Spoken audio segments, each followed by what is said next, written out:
they're a very strong team in general. They have some really good players on the roster. For example, Urho, who's been on teams like Naventic. And you got players like Tiger JK, who's been in the scene for quite some time and has established his role as a support. And then you got a new blood, such as Casanova, who's excellent on the heroes like Thrall and like the Haka. And that team still needs a little bit of work, if anything, when it comes to team fighting, even objectives. They slightly are weaker on those ends, but if they practice hard enough, I feel like they can be a really good matchup.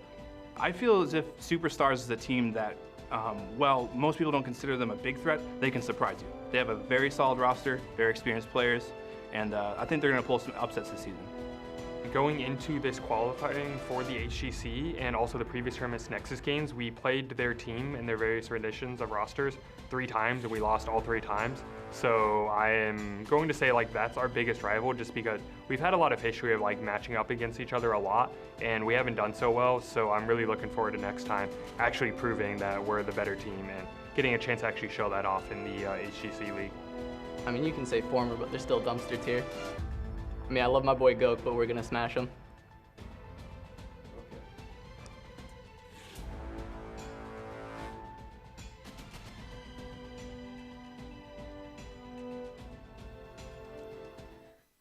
Why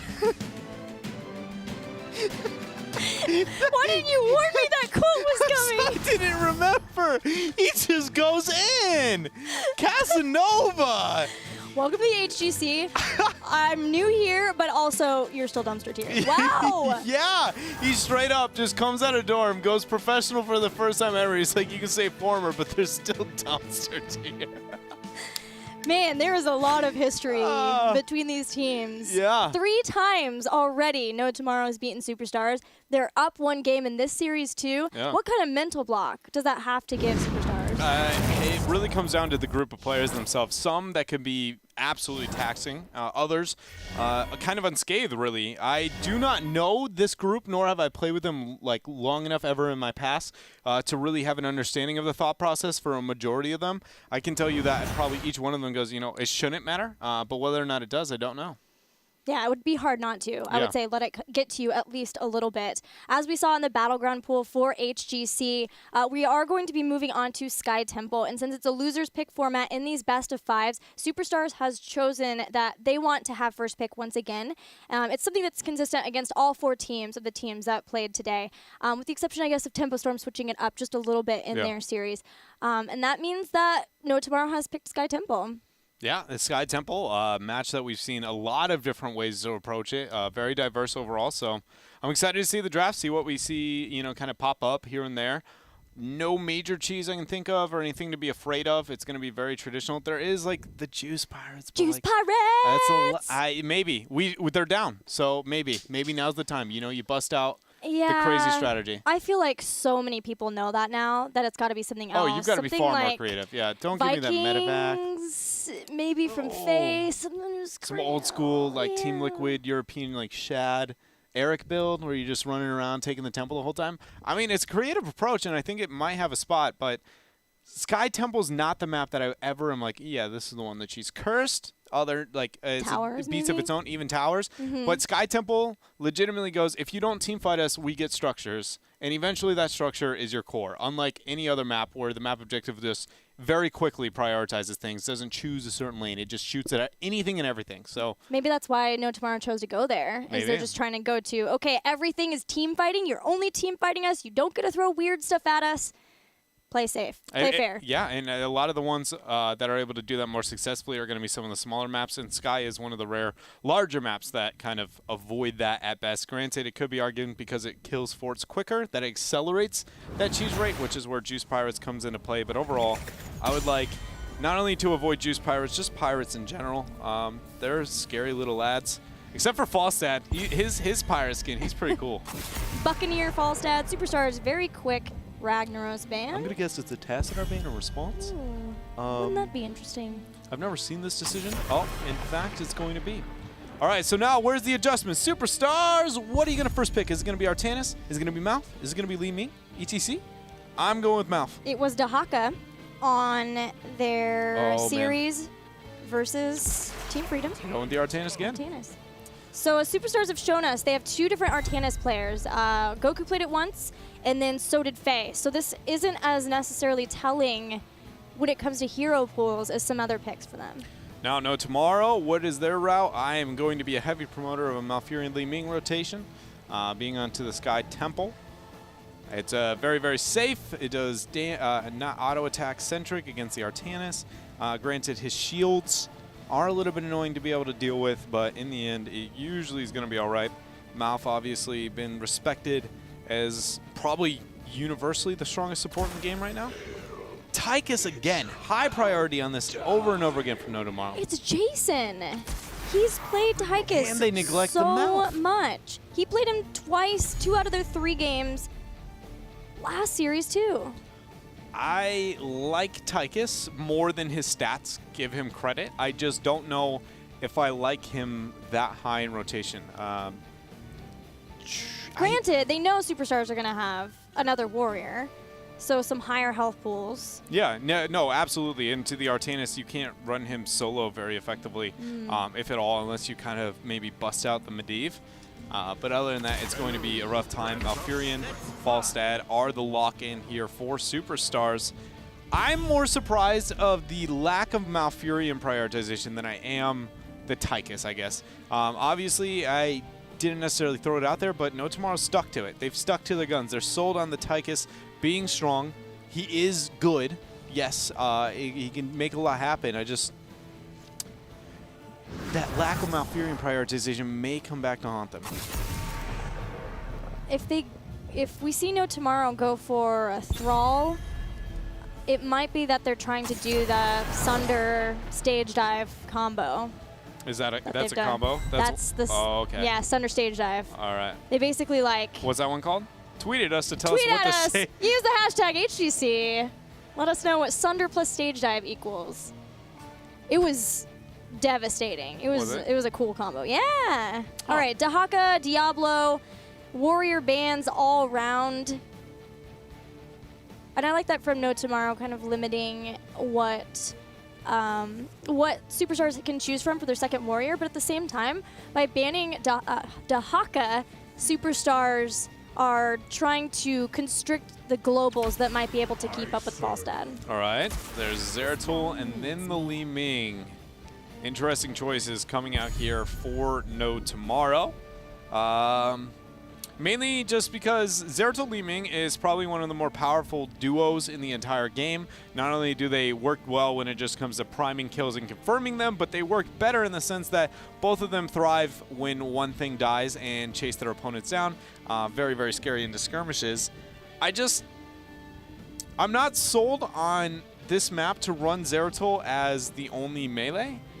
With ETC, right? You have the solo warrior, then the Zeratul, leaving 3 very low health pools. It makes your margin of error significantly smaller whenever your opponents are going to have equally strong, higher health pools, which I expect them to move into more melee-centric composition here for Superstars. So they have to be very much on point here with the Zeratul Li Ming play.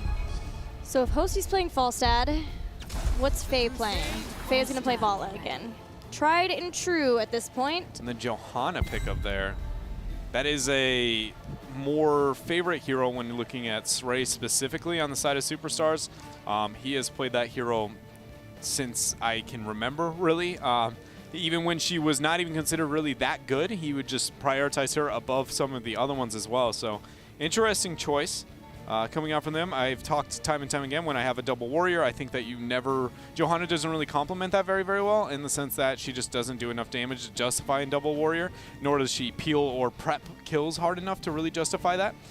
So we'll see how that works out here in this draft for Superstars, as No Tomorrow's got to lock in that support. Rhaegar is still available, so I don't know why the hesitation is there, considering the Brightwing opportunity for the global match, but also it's Tiger.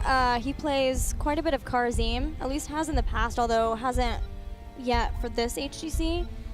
Who is that going to be? I still think it'll be oh, no.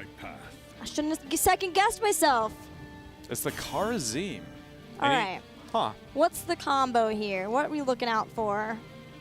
Definitely stage dive. No Tomorrow will want the global to help supplement any split soaking that Falstad can get for Superstars team. But beyond that, is it just Void Prison? We got a stage dive on top of it.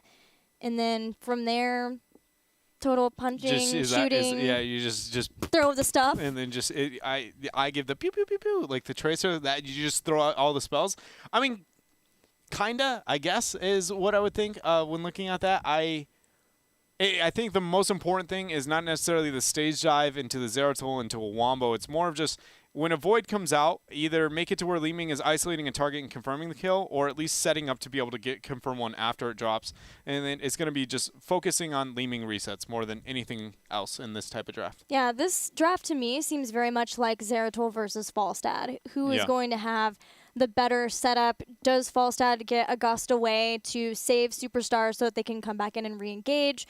Or is Falstad the one caught in the Void Prison? So I think for me, I'll be looking at Casanova versus Hosty in this one. Yeah, I think it's a really good point, and that's both, like, at least for Hosty too. It's a hero that he really kind of stood out for. We talked about it last week. Falstad and Zagara were kind of the major ones for him. So having him there, he's going to have to play on point. Otherwise, things could get ugly. You know, flight into Vorpal Blade into kills. We've seen it before. Rich loves to do that.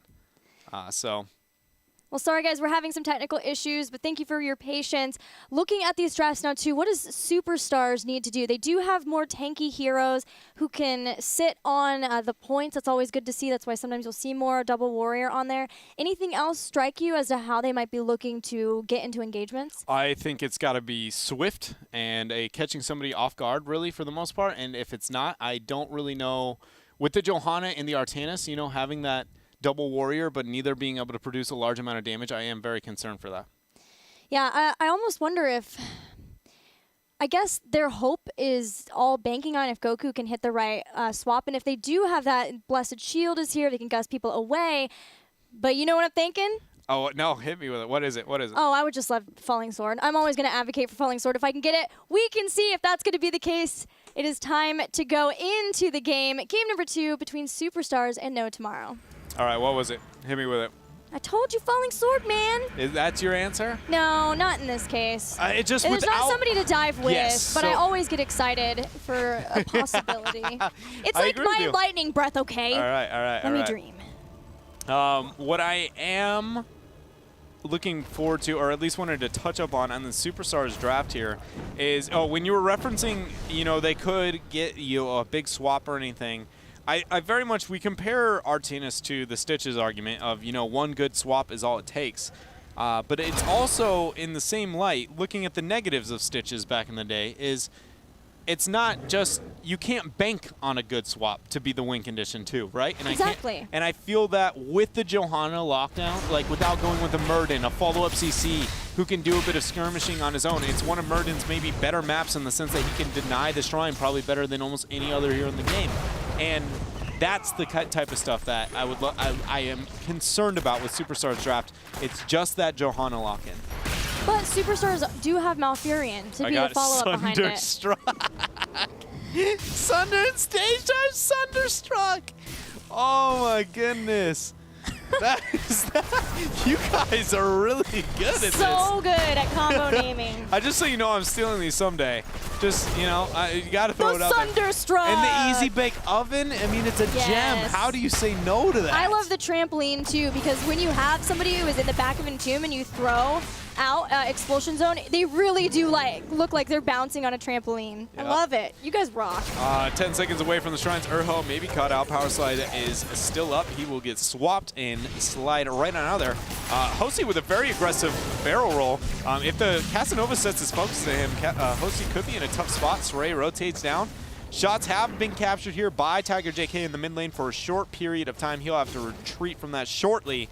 It comes down to all about the rotations here at this point, as both shots are being captured for now by Superstars. That was such a random trade. In that bottom lane? Oh yeah, by the way, temples are up. I guess we should go do those now instead of just fighting over and over again. But I love it. Getting right into the fight. Oh, the power slide! The power slide missed and hit the root. That was such a terrible spot to be in. Urho here, what was very, very pretty, turns out to be an ugly spot as the shots are finished capturing in the mid lane, and Superstars are going to transition towards top. Johanna's going to get slowed down by Singularity Spike. And Casanova was keeping on her for now, but she did make it back. Hopefully had a well tap. The fight continues to go on up at the top lane though. Airho moves in with the power slide. Iacona is in the back, very low, but wants to throw out his heals as much as he can. Li Ming gets taken out by Goku, and this will be a winning trade for Superstars. Yeah, picking up that level 4 was huge for the potential of Hosu to get that flank, you know, be aggressive, kind of body blocking even a little bit there. The trading potential is unreal with that talent, and that 4 was enough to be able to give it to him. Now Goku gets the swap power slide response. He ends up going down. So a moment of life here is 1-for-1 in kills, and there we go. ETC ends up collapsing. Casanova's on the retreat. Hosi gets the barrel roll. Will he get the kill? He will. And Tiger JK full retreat. Jason! He was just like, don't worry guys, I got the rest of the temple at least. No, he didn't. He didn't. I know, that's what I'm saying is he tried to run away, and it's just kind of sloppy. Such a disappointing I know, moment. right? It's like when you know you're little and your parents really wanted you to do that thing. Whatever it was, it could have been dancing, it could have been an athletic sport, it could have been probably something other than video games.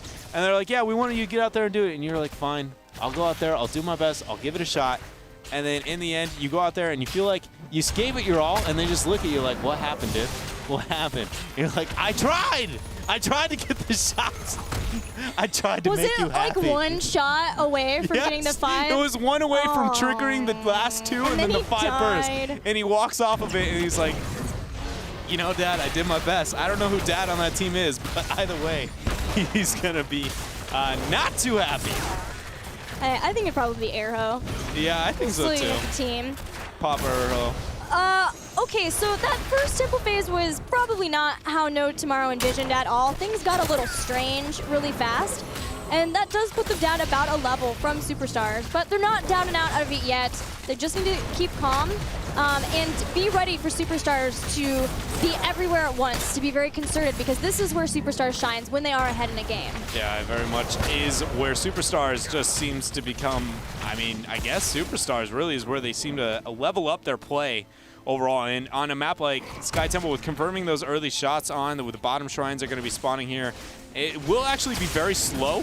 Traditionally, in a full min max is going to be 4:30, so now that it took them that long, it'll probably be around 5 minutes, 5:10 before we see those pop up as Iacona and Faye back out, confirm these Knights. They have a global advantage too. Superstars not only have experience, structural advantage, they now are just going to have raw map manipulation and pressure advantage over No Tomorrow. Casanova checks and sees that a lot of the members of Superstars were getting bruisers, and No Tomorrow weren't getting them themselves. So now it's a weird situation they're in where it's Falstad pushing with bruisers up top.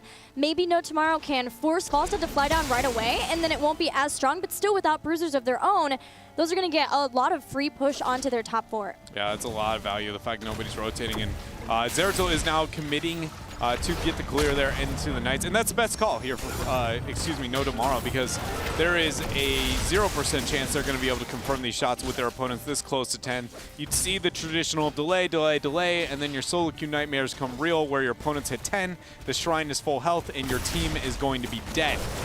So just patience is all No Tomorrow really can show here onto the map.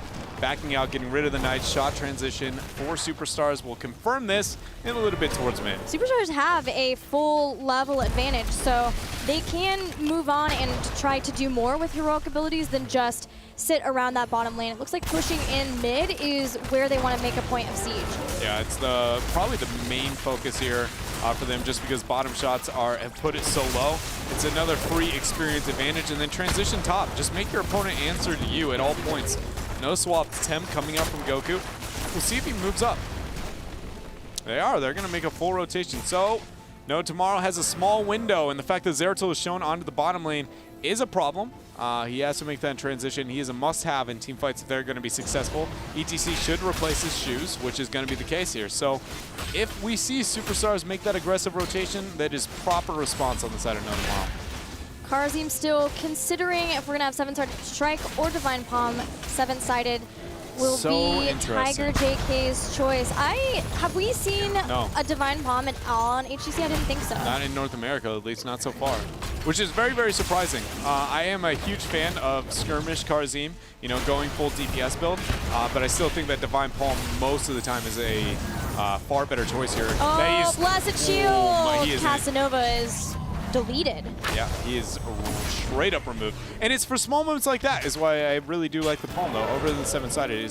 Seven-sided rarely gets value enough to be able to confirm a kill. Yes, it does do percentile max damage, which is pretty freaking neat. But in the end, most of the time, you're just... If you didn't get the kill in that skirmish, you do lose the fight in the long run, and Palm is such a good anti-momentum. You know, you start the fight, things aren't looking too pretty, they overcommit, one Palm, suddenly they're like, oh, that was way too many heroics for just one. And Karzim still, you know, he can do the punching animation made by Gilly and do the DPS there. And I got you covered. Yeah, he's got that DPS output on point. 13's going to be picked up soon, though. Here for Superstars, Ray is in a tough spot. There's going to be the blind use. Power slide. Power slide was great. 7-sided strike did go down, but Void Prison kind of anti-synergy to stop it.